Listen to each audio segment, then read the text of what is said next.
Unveiling the magic of Ganoderma, identification, toxic lookalikes, medicinal benefits, and tea preparation. Nature hides countless treasures among its flora, but today, we're focusing on a brilliant gem, the Ganoderma mushroom.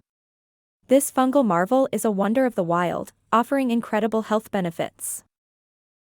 Commonly called reishi, lingji, or varnish cap, the species as a whole is known scientifically as Ganoderma. This fungus often grows on hardwoods and dead trees. It's a unique, shiny mushroom, varnished and kidney-shaped. This is your first clue in identifying Ganoderma. However, some Ganoderma species can be less shiny and have a duller surface. There are several Ganoderma species that can be found in North America.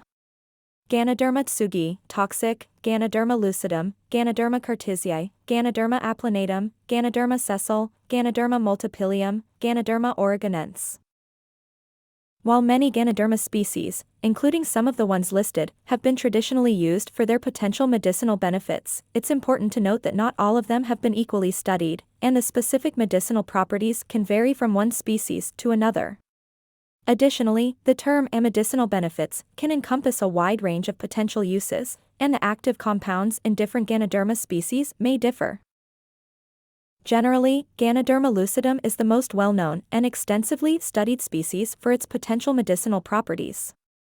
It has a long history of use in traditional Chinese medicine and is known for its reported immune-modulating and antioxidant effects. However, the other species listed may also have medicinal properties to varying degrees, but the extent of scientific research and knowledge about them may be more limited.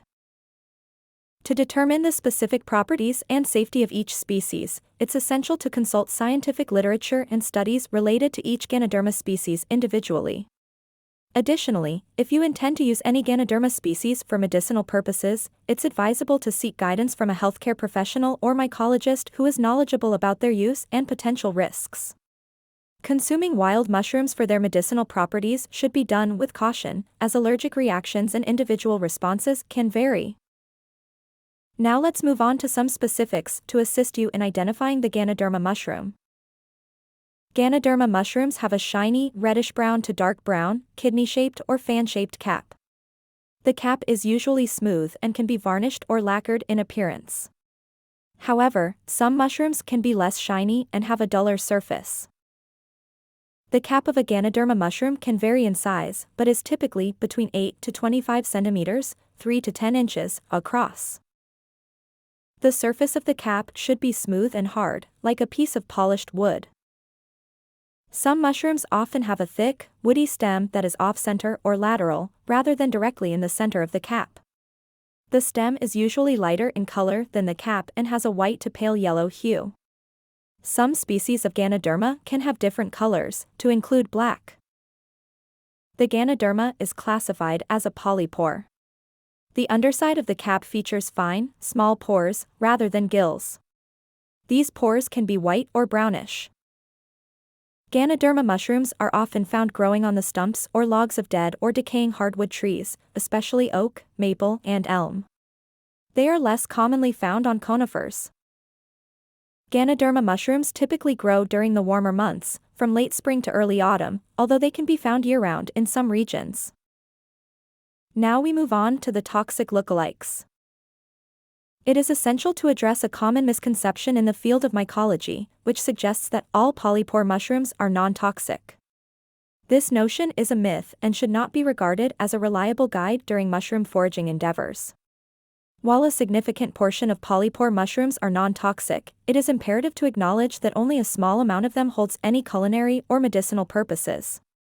Many polypores either exhibit an unpalatable taste or remain insufficiently studied, reinforcing the necessity for careful consideration when selecting mushrooms for consumption or therapeutic use. Another is the hemlock varnish shelf, Ganoderma tsugi. While not considered highly toxic, it can cause digestive upset. Although this mushroom looks exactly like any other Ganoderma species, it distinguishes itself by primarily thriving on coniferous trees, with a particular preference for hemlocks. Just avoid consuming any Ganoderma found on a conifer tree. And finally, the tender nesting polypore, Hapalopolis nigilans. This fungus contains polyporic acid, which acts as a neurotoxin if ingested. Symptoms of H. Nigellin's poisoning include digestive upset, blurry vision, loss of balance, loss of kidney function, and purple urine. Once you've identified Ganoderma, you may ask, why seek it out? The answer lies in its medicinal properties. Used in Asian medicine for millennia, it's considered an immune system booster, cancer fighter, and stress reducer. Ganoderma is jam-packed with antioxidants, known to slow aging and ward off diseases. It's also a powerhouse of triterpenes, compounds believed to lower blood pressure and cholesterol.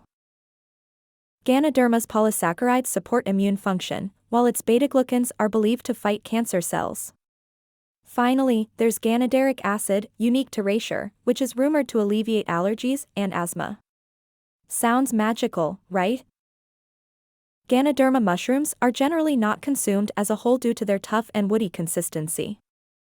However, the young outer edges can be cooked and ingested. More commonly, this mushroom is prepared by drying and used for making teas or tinctures. Now, let's learn how to prepare Ganoderma tea. It's a simple process, but requires patience. The mushroom must be dried completely before it can be used in a tea. Typically, the mushroom is sliced thinly and placed in an oven on low heat or in a dehydrator until the slices are brittle. After drying, the pieces should be ground or pulverized. This increases the surface area, allowing more medicinal compounds to be extracted during brewing. A coffee grinder may work, however, the dried pieces can be quite stout and may break a cheap coffee grinder. To brew, place the ground mushroom in boiling water. Then, reduce heat and let it simmer. Patience is key here. The longer you simmer, the more beneficial compounds will be extracted. Generally, you should aim for at least 1 hour of simmering. Some even opt for overnight simmering. The resulting tea will be a deep, rich color. Never fear if the tea tastes bitter, it's a sign of the medicinal compounds present. You can always sweeten it with honey or mix with other herbal teas to modify the flavor. Remember, while Ganoderma offers many potential health benefits, it's not a miracle cure. Always use it as a supplement, not a replacement for medical treatment. Today we've journeyed into the world of Ganoderma, learned to identify it, differentiate it from toxic lookalikes, discovered its marvelous medicinal properties, and learned how to brew a healing cup of tea. Nature truly is a treasure trove of wonders. The information provided in this video is for educational purposes only and does not constitute professional advice. Consuming wild mushrooms can be dangerous and potentially life-threatening if not properly identified. Never eat any wild mushrooms solely based on information from this video. Always consult with a knowledgeable mycologist or expert for accurate identification.